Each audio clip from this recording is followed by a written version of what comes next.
할렐루야.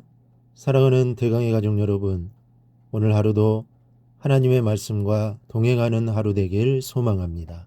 오늘 말씀은 출애굽기 20장 18절에서 26절 말씀입니다. 뭇 백성이 우레와 번개와 나팔 소리와 산의 연기를 본지라 그들이 볼 때에 떨며 멀리 서서 모세에게 이르되 당신이 우리에게 말씀하소서 우리가 들으리이다. 하나님이 우리에게 말씀하시지 말게 하소서 우리가 죽을까 하나이다. 모세가 백성에게 이르되 두려워하지 말라.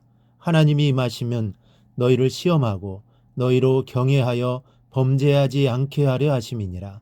백성이 멀리 서 있고 모세는 하나님이 계신 흑암으로 가까이 가니라. 여호와께서 모세에게 이르시되 너는 이스라엘 자손에게 이같이 이르라. 내가 하늘로부터 너희에게 말하는 것을 너희 스스로 보았으니 너희는 나를 비겨서 은으로나 금으로나 너희를 위하여 신상을 만들지 말고 내게 토단을 쌓고 그 위에 내 양과 소로 내 번제와 화목제를 드리라. 내가 내 이름을 기념하게 하는 모든 곳에서 내게 임하여 복을 주리라. 내가 내게 돌로 제단을 쌓거든 다듬은 돌로 쌓지 말라.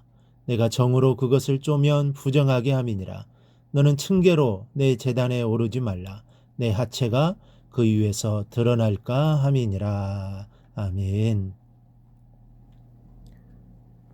하나님이 산 위에서 십계명을 선포하실 때 백성들은 심히 두려워 떨고 있었습니다.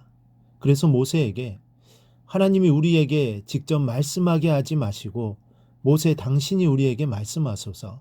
그렇지 않으면 우리가 죽을까 합니다. 라고 간청을 하게 됩니다. 이 말은 하나님이 모세에게 먼저 말씀하시고 그 다음 모세가 우리에게 말씀한다면 죽는 일은 없을 것이라고 생각한 것입니다. 이렇게 하나님을 두려워하는 백성을 향해 하나님은 세 가지 중요한 말씀을 하십니다. 먼저는 신상을 만들지 말라고 말씀합니다. 23절을 보면 너희는 나를 비겨서 은으로나 금으로나 너희를 위하여 신상을 만들지 말고. 불교만 하더라도 금불상이 있는가 하면 불상이 이마에 보석을 받기도 합니다. 불상의 위엄을 보이기 위해 불상의 발가락 하나를 사람보다 크게 만들어 놓기도 합니다. 이는 사람이 불상 앞에 섰을 때 위압감을 느끼게 하려는 의도입니다. 그래서 그 우상심이 위대하다는 것을 보이려는 술수입니다.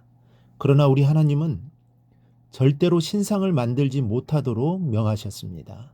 오늘 말씀을 보면 비겨서라는 말이 나옵니다. 이 말은 나와 동등한 것을 이라는 뜻입니다. 즉 이것이 하나님이다 라는 모양을 만들어서는 안 되는 것입니다. 이것은 정말 어리석은 일이고 하나님을 무시하는 행위입니다. 또한 은이나 금으로도 만들지 말라고 하셨습니다. 여기서 은과 금을 언급한 것은 당시 애굽이나 가나안에서 이 금속들을 가지고 신상들을 많이 만들었기 때문입니다. 그런데 이런 금이나 은이라 할지라도 하나님과 절대로 비교될 수 없다는 것입니다. 그러니 이런 것을 가지고도 절대로 만들지 말라는 것입니다. 그럼 왜 형상을 만들어서는 안 될까요? 그 첫째는 하나님은 영이시기 때문입니다. 즉 하나님은 우리 인간과 같은 육체를 갖지 않으신 분입니다. 그렇기 때문에 이 세상의 그 어떤 것으로도 표현될 수 없는 분이 바로 우리 하나님이십니다. 둘째는 하나님이 전능하시고 무한하신 신적 속성과 능력을 인간의 좁은 상상력 안에 묶어둘 수 없기 때문입니다. 그렇기 때문에 하나님을 형상으로 표현하는 것은 그 발상부터 잘못된 것입니다. 그러므로 우상은 제약이요 허무한 것이요 인간을 속이는 것이라는 것을 알아야 하겠습니다. 그리고 하나님을 이런 우상과 같은 형상을 만드는 것을 하나님이 정말 싫어하신다는 것을 깨닫기를 바랍니다. 두 번째로 나를 기념하는 자에게 복을 주겠다고 말씀하셨습니다. 24절 말씀을 보면 내게 토단을 쌓고 그 위에 내 양과 소로 내 번제와 화목제를 드리라. 내가 내 이름을 기념하게 하는 모든 곳에서 내게 임하여 복을 주리라. 그 이름을 기념하는 곳에 강림하여 복을 주겠다는 것입니다. 그렇다면 여호와 이름을 기념하는 곳이란 어디를 말하는 것입니까? 우리가 늘 모여 예배하는 교회일 수 있습니다. 또한 두세 사람이 주님의 이름으로 모여 있는 곳일 수도 있고 홀로 주님을 찾는 골방일 수도 있습니다. 마태복음 18장 20절을 보면 두세 사람이 내 이름으로 모인 곳에는 나도 그들 중에 있느니라 주님이 말씀하셨습니다. 두 명만 모여도 주님의 이름으로 모인 곳은 산이든지 들이든지 항상 함께 하시겠다는 것입니다. 그뿐이 아닙니다. 한 명만 있어도 주님이 함께 하신다고 말씀하십니다. 마태복음 6장 6절을 보면 너는 기도할 때에 내 골방에 들어가 문을 닫고 은밀한 중에 계신 내 아버지께 기도하라. 은밀한 중에 보시는 내 아버지께서 갚으시리라. 두 명도 아니고 오직 혼자 머무를지라도 마음이 주님을 향한다면 골방에서도 함께 하신다는 겁니다. 사랑하는 여러분, 길을 걸을 때나 잠자리에 누웠을 때나 버스를 탔을 때에도 내 마음이 주님을 향한다면 그곳이 곧 골방이요. 그곳에 주님이 함께 하실 것이며 주님이 복을 내려주실 것입니다. 장소가 중요하지 않습니다. 하나님의 이름이 높임을 받는 모든 곳, 그곳에 하나님의 복이 임할 것입니다. 셋째로 내 모습 그대로 하나님께 나아오라고 말씀하십니다. 25절을 보면 내가 내게 돌로 제단을 쌓거든 다듬은 돌로 쌓지 말라. 내가 정으로 그것을 쪼면 부정하게 함이니라. 돌로 단을 만들려거든 절대로 돌을 다듬지 말라는 것입니다. 여기서 다듬은 돌은 인위적인 노력과 기술을 동원하여 석재를 가공하는 것을 말합니다.